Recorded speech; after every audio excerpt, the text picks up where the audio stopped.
Hello viewers, we will continue with our magnetostatics part 3. Here we are going to discuss about what is known as force on a current wire. Okay, in the last videos we have seen whenever a charge q is moving with some uniform velocity v in a magnetic field of strength b, it experiences a force called a Lorentz force F as equal to q into v cross b. This force will be perpendicular to both velocity and magnetic field, we have seen. Okay, now what is current? I will consider a current wire, okay, carrying a current I and length L. What is current? Current is nothing but flow of charges. Okay, if dq amount of charge flows in a small time dt, right, we say there is some current I in the wire as equal to dq by dt. Okay, now here also consider this is a wire, okay, of total length L. Consider a small charge element dq. Okay, let the dq move a small distance, okay, distance dl in a small time dt such that its velocity will be dl by dt. Its velocity will be dl by dt. Okay, now what is the small amount of force experienced by this charge q? Means df equal to the charge is dq into velocity, the particle, the charge element is moving a distance dl in a small time dt, so velocity is dl by dt cross b, we can write. Okay, you bring the dt to this side, you will get dq by dt. dq by dt is nothing but current I, which is a constant one in the wire. Okay, that is I into dl cross b, we write. Okay, usually cross product is taken only for two vectors, but length and length elements are not vectors, they are scalars. Means you have to convert this scalar into a vector by assigning some direction. What is the direction I give? The direction in which current is flowing in the wire, that I'll take it as direction of the length vector, that is L bar equal to, right, its magnitude is L and current in direction is in the direction of current I cap, let us say. Okay, so this is dl bar cross b bar it will be. So df bar equal to I into dl bar cross b bar. What is the direction of this force df on the small element? Okay, charge element means Fleming's left hand rule only. Forefinger in the direction of the field, middle finger in the direction of velocity. So I'll put forefinger in the direction of the field like this, middle finger in the direction of motion of the charge dq. My thumb is pointing vertically upwards, that is this force df will be acting vertically upwards on the small element of charge dq. Now what is the total force on the entire wire? Total force on the entire wire is obtained by integrating, right, F equal to right, integral F equal to integral df. Okay, integral df is nothing but integral I into dl bar cross b bar, that is F equal to, right, integral I into dl bar cross b bar. It is I is a constant, so I will bring it out, that integral dl bar cross b bar. Okay, b is also a constant. What is integral dl? Integral dl is nothing but the total length of the wire L. Okay, so I'll write this as L bar cross b bar. Okay, the total force on the wire is equal to I into L bar cross b bar, right. This is the force experienced by a current carrying conductor of length L in a uniform magnetic field of strength B. Okay, now what is the direction of the force? Direction of the force will be perpendicular to the length and perpendicular to the direction of magnetic field. Okay, if the length of the wire is like this, current is flowing in this direction. Okay, right, I'll put my what you call middle finger in the direction of current, right. Magnetic field is pointing into the board, so I'll put forefinger in the direction of the magnetic field. Thumb will be upwards, that is force will be actually vertically upwards like this.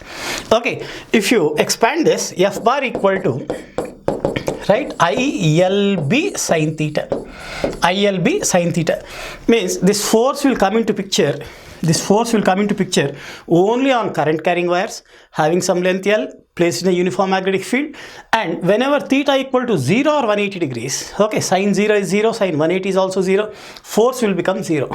Okay, whenever theta equal to 90 degrees, sin 90 is 1 maximum, force will also be maximum. Okay, right, that is this force will not act on the wire, force will be 0 if what you call current and magnetic field are in the same direction. Magnetic field is also like this.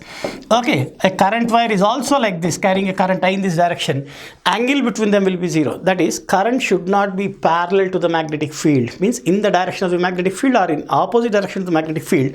In that case, this force will become 0. Okay, so this is force on a current carrying wire. Okay, next one we will go into slightly different topic. First, we'll let us to some extent we'll consider what is a bar magnet. A bar magnet is nothing but something having two poles. Something having two poles like this. Okay, this is a bar magnet. Okay, right? The actual length between this end and this end, it is called geometric length. It is called geometric length. Okay, right? Here one south pole will be there slightly inside. Okay, right? North pole also will be there here.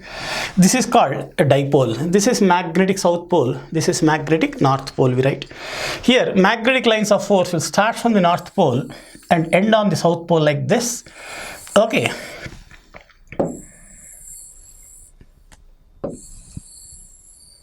Like this, they appear to start from the north pole and appear to end on the south pole. But if I draw the picture like this, it is not a complete picture. Magnetic lines of force, they always form closed loops. That is, inside the magnet, they will be from south pole to north pole like this. Okay, magnetic lines of force, right, always form closed loops. The field is solenoidal, we say. Once we go deeper into subject, those things will be clear. Okay, right, outside the magnet they go from north pole to south pole. Inside the magnet they go from south pole to north pole like this. Okay, the actual magnetic north pole and magnetic south pole are slightly inside the surfaces. Okay, because the magnetism is originated from the atomic dipoles, and the behavior of the atomic dipoles at the end of the bar magnet is slightly complicated. So for various reasons, the magnetic north pole will be not lying exactly on the edge, but it will be slightly inside. Okay, same is the case with magnetic south pole also.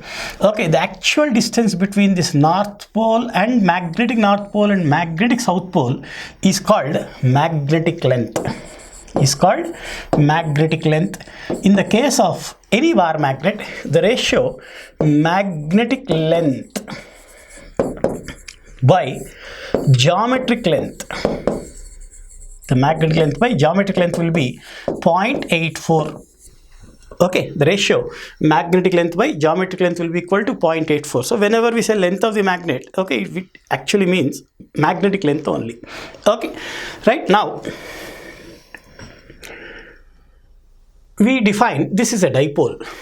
Okay, you cut this bar magnet into two pieces. If you cut this bar magnet into two pieces, okay, you will not get a single north pole or a single south pole, right? You will get one north pole here and one south pole here. You cut it into any smaller and smaller and smaller and smaller fragments. Every time you will be getting one north pole, south pole, north pole, south pole. Okay, you keep on continuing cutting the magnet, okay, till you are left with one atom. Okay, one atom. Do you expect one atom also to behave to have one north pole, south pole? Means yes. Okay, one atom also behaves like a small magnet with its own north pole and south pole like this. Magnetic lines of force going like this. Okay, these are called atomic dipoles. These are called atomic dipoles. Okay, right? Every atom also behaves like a magnet. Now, how an atom is able to get magnetic field? Okay, what does an atom contain? Atom contains one nucleus, positively charged nucleus, and electrons revolving around. Okay, let us not go into the nucleus now. Okay, nuclear effects are very small compared to that of electrons. With apart from nucleus, we have only electrons. Means whatever magnetism this atom is getting must be due to electrons only.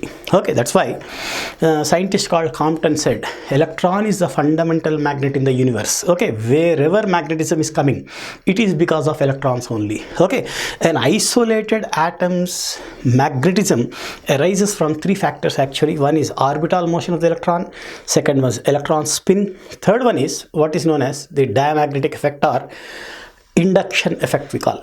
Okay, the first two, that is orbital motion, electron spin, give rise to paramagnetic property in materials, and that induction effect gives rise to what is known as diamagnetism in atoms. Okay, right, in substances. Now I'll come back to the aspect later on.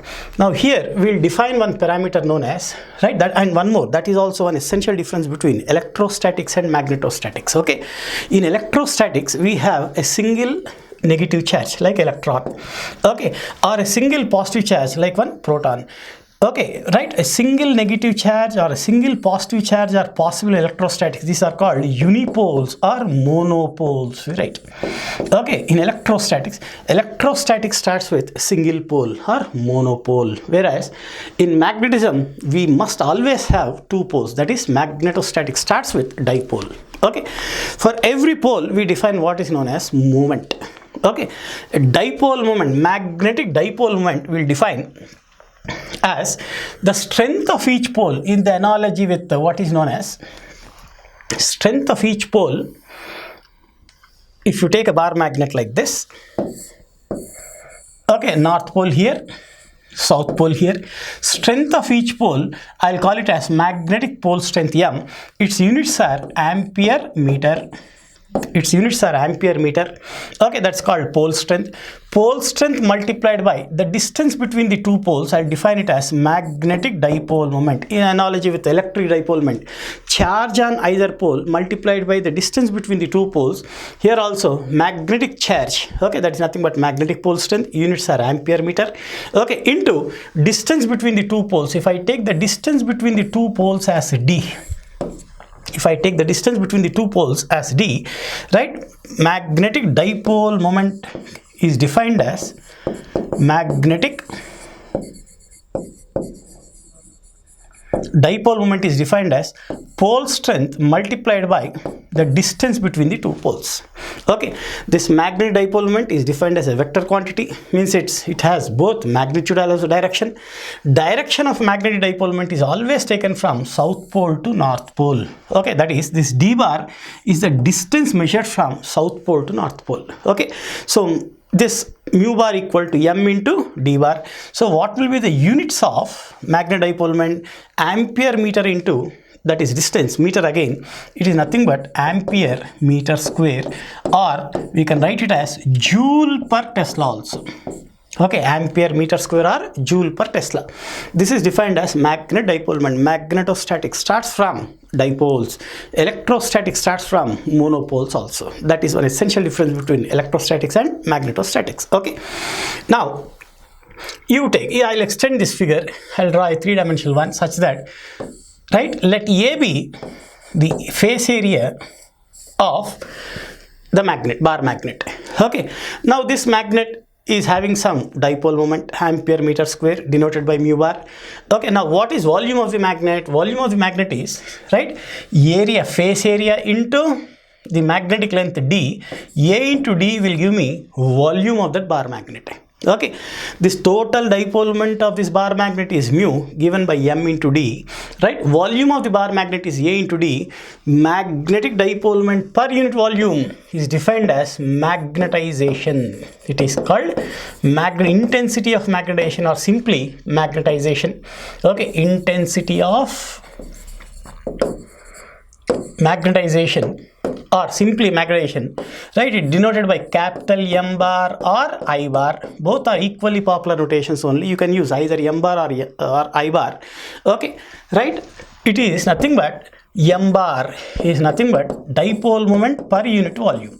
Dipole moment per unit volume of the sample bar magnet is defined as intensity of magnetization, or simply magnetization. Okay, now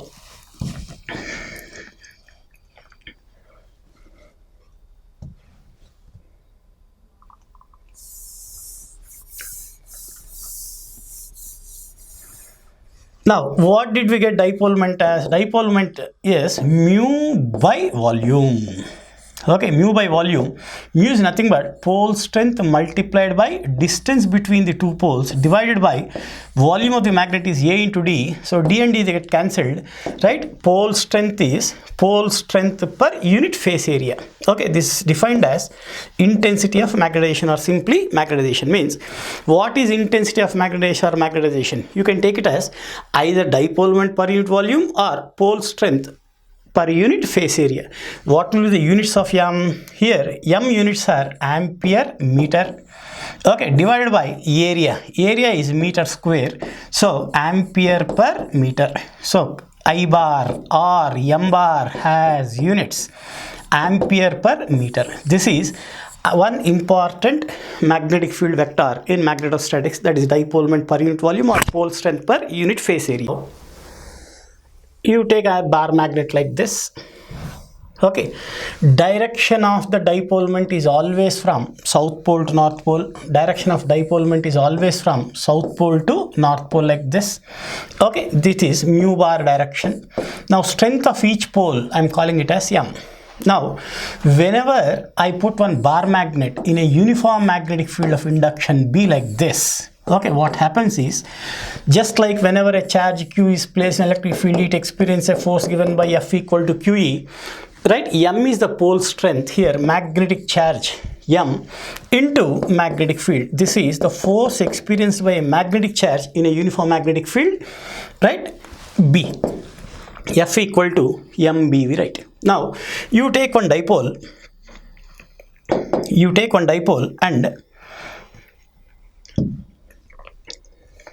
and you place it in a uniform magnetic field. Now take one uniform magnetic field to be in this direction like this. Okay, place one dipole from south pole to north pole like this. Okay, the strength of each pole, pole strength or magnetic charge is small m.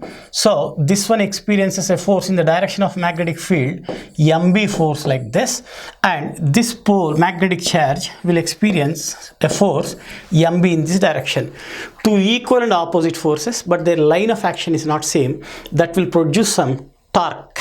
Okay, the torque is nothing but R cross F, right? Tau bar equal to R bar cross F bar, perpendicular distance between the two forces. Okay, what is that perpendicular distance between the two forces? It will be like this. Okay, if the bar magnet is making an angle theta with the magnetic field, okay, the the torque experienced by it is nothing but this length multiplied by the force. Force is MB. Okay, now what is this length? This length, if the total length is L, okay, length of the magnet is L, magnetic length, right? This becomes L sine theta. Okay, is the perpendicular distance between the two forces. Okay, such that torque will be equal to, okay, right, L sine theta into MB. That is MLB sine theta, we write. Okay, tau bar. Okay, M into L, pole strength multiplied by distance will give you dipole moment mu. Okay, this is nothing but mu B sine theta, tau. Okay, or in vector notation, tau bar equal to, we can write it as mu bar cross B bar. Mu bar cross B bar. Mu is like this, B is like this. Okay, right, the torque will be perpendicular to both mu and B, or perpendicular to the plane containing mu and B, we write. Okay, now because of this torque, what happens is the dipole tries to align itself in the direction of the magnetic field. In the direction of the magnetic field, right, means the dipole comes like this and then it will rest. Means it will align itself in the direction of the magnetic field. The torque will be acting, right, will rotate the dipole like this.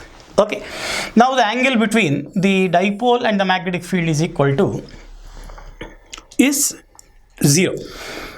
Now if I want my dipole to be back in its direction, okay, what should I do? I have to rotate the dipole backwards and try to hold it, right, making that angle theta. If I leave the dipole, again it aligns itself in the direction of the magnetic field. Now what is happened to the work done by me in rotating the dipole from initial 0 degrees to theta degrees? Okay, that is getting stored up as potential energy in the dipole. that is getting stored up as potential energy in the dipole. Okay, what is the work done? Okay, what is the work done in rotating the dipole from initial 0 degrees to, right, some angle theta? All that work gets stored as potential energy. Okay, now what is that potential energy? Potential energy in rotating the dipole through a small angle d theta because of the torque, okay, tau into d theta. This is the small amount of work done by me in rotating the dipole through a small angle d theta. Total work done by me in rotating the dipole from an initial angle theta 1 to a final angle theta 2. Final angle theta 2 will be W equal to integral dW equal to integral tau d theta, we write. What is tau equal to? Tau equal to mu b sine theta. Okay, that is nothing but integral, say, from initial angle theta 1 to final angle theta 2, theta 1 to theta 2. Okay, tau is nothing but mu b sine theta into what you call